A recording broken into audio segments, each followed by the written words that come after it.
Bede എന്ന പേരിലുള്ള Hindi cinema കോവിഡിൻ്റെ സമയത്ത് ലോക്ക്ഡൗണിനെ കുറിച്ച് സംസാരിക്കുന്നത്. ഇപ്പോൾ ഡൽഹിയിൽ താമസിക്കുന്ന ഇന്ത്യയുടെ മറ്റു ഗ്രാമങ്ങളിൽ നിന്ന് വന്നിട്ട് പാവപ്പെട്ട മനുഷ്യർ അവർക്ക് ജോലിയൊന്നും കിട്ടാതായപ്പോൾ അവർ ഗ്രാമങ്ങളിലേക്ക് പോകാൻ വേണ്ടി കിട്ടിയ വണ്ടിയിലും ബസ്സിലേക്ക് കയറി അവർ പോവുക. അവരങ്ങനെ ബോർഡറിൽ എത്തിയപ്പോഴേക്കും ബോർഡർ ക്ലോസ്ഡ് ആണ്. അവർക്ക് അവരുടെ നാട്ടിലോട്ട് പോകാൻ പറ്റുന്നില്ല. ഒരു തീരുമാനവും ഇല്ലാതെ 2-3 ദിവസമാണ് ഒരു വഴിയിൽ ഇങ്ങനെ കിടക്കുന്നത്. ഈ സമയത്തൂടെ കയ്യിലെ ഫുഡൊക്കെ തീർന്ന് അവരുടെ കുഞ്ഞുങ്ങളൊക്കെ കരയാൻ തുടങ്ങി. അപ്പോൾ ഒരു വണ്ടിയിൽ ഫുൾ ഹിന്ദുസാണ്, അവരുടെ കുട്ടികളൊക്കെ ഉണ്ട്. കുട്ടികൾ കരയാൻ തുടങ്ങിയപ്പോൾ മുതിർന്ന ആൾക്കാർ ഭക്ഷണം മേടിക്കാൻ വേണ്ടി കിട്ടുമോ നോക്കാൻ വേണ്ടി പുറത്തു പോവാം. ആ സമയത്ത് വേറൊരു വണ്ടിയിൽ നിറച്ച് മുസ്ലിംസാണ്.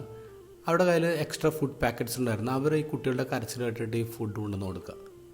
കുട്ടികളിത് കഴിക്കാൻ തുടങ്ങുമ്പോഴാണ് മുതിർന്നവർ തിരിച്ചു വരുന്നത്. അവർ ദേഷ്യപ്പെട്ടിട്ട് ആ ഭക്ഷണമൊക്കെ തട്ടി തെറിപ്പിക്കുന്നുണ്ട്. നിങ്ങളുടെ ഭക്ഷണമൊന്നും ഞങ്ങൾക്ക് വേണ്ടാന്ന് പറഞ്ഞ് അവർ അവഹേളിക്കുന്നുണ്ട്. കുറച്ച് കഴിഞ്ഞപ്പോൾ കുട്ടികൾ വീണ്ടും കരയാൻ തുടങ്ങി. ഒരു നിവൃത്തിയില്ലാതെ വന്നപ്പോഴേക്കും ഈ ഹിന്ദുക്കൾ മുസ്ലിംസിൻ്റെ അടുത്ത് വന്നിട്ട് ഫുഡ് ഉണ്ടോ എന്ന് ചോദിക്കുന്നുണ്ടായില്ല. വിശപ്പിന് മുന്നിൽ എവിടെയാണ് ഡയറ്ററി ലോസ് ഉള്ളത്? എവിടെയാണ് റിലീജിയൻ ഉള്ളത്? ഇത് ഗോസ്പലിൽ ഈശോ 72 പേരെ പറഞ്ഞു വിടുമ്പോൾ അവരോട് പറയുന്ന നിർദ്ദേശങ്ങളിലൊന്ന്, നിങ്ങൾ കയറി ചെല്ലുന്ന വീട്ടിൽ അവർ വിളമ്പുന്നത് ഭക്ഷിക്കുവേൻ. ഇതെങ്ങനെയാണ് നമ്മൾ വായിക്കേണ്ടത്? ഈശോയുടെ 72 ശിഷ്യന്മാരിൽ ഭൂരിപക്ഷം പേരും യഹൂദരാണ്, ജ്യൂസാണ്. അപ്പോൾ അവർക്ക് അവരുടെ ഡയറ്ററി ലോസൊക്കെ ഉണ്ട്. പക്ഷെ അവർ കയറി ചെന്ന സ്ഥലം അത് വിചാരയുടെ വീടുകളാണ്.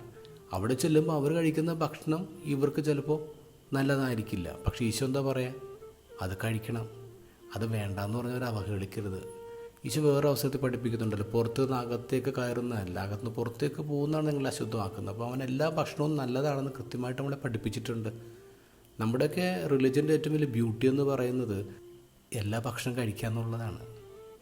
പക്ഷേ ഇപ്പോൾ ചില ആൾക്കാരുണ്ട് ഇങ്ങനെ ഭക്തി കൂടിയിട്ട് ചില ആൾക്കാരുണ്ടാക്കുന്ന, ചില വീടുകളുണ്ടാക്കുന്ന ഭക്ഷണം കഴിക്കാൻ പാടില്ല, അത് പാപമാണെന്നൊക്കെ പഠിപ്പിക്കുന്നവർ, 1-ാം പ്രമാണ ലംഘനം എന്ന് പഠിപ്പിക്കുന്നവർ. ശരിക്കും അവരങ്ങനെ പഠിപ്പിക്കുമ്പോൾ അത് ഗോസ്പലിന് തന്നെ എതിരല്ലേ?